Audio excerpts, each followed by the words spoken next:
Le territoire nordique est affecté par les changements climatiques de manière plus rapide que le reste du Québec. Les effets de ces changements ont de nombreuses conséquences négatives et accentuent plusieurs des enjeux qui sont déjà présents sur ce territoire. Ces changements engendrent aussi de nouvelles possibilités pour son développement. Des orientations gouvernementales, par exemple en lien avec la transition énergétique, sont également susceptibles d'accélérer le développement du territoire nordique.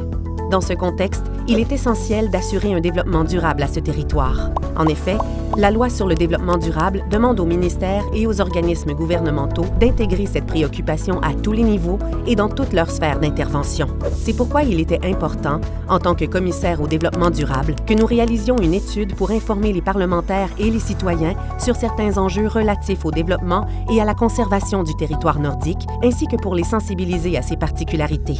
Dans notre étude, nous avons observé que des enjeux propres au territoire nordique, par exemple ceux liés à la biodiversité, aux activités minières et au logement, sont amplifiés par les changements climatiques. Ces enjeux doivent être pris en compte afin d'assurer un développement durable à ce territoire. Par ailleurs, des modèles de gouvernance distincts, liés à des droits issus de conventions et d'ententes avec des nations autochtones, sont en place sur la majorité du territoire nordique.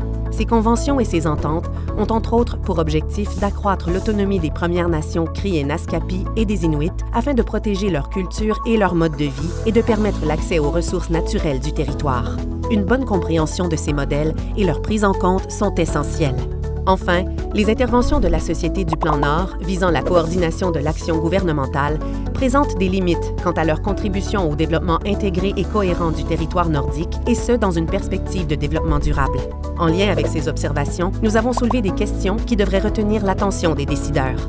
Cela n'est qu'un aperçu de nos travaux. Pour en savoir plus, consultez notre site Web.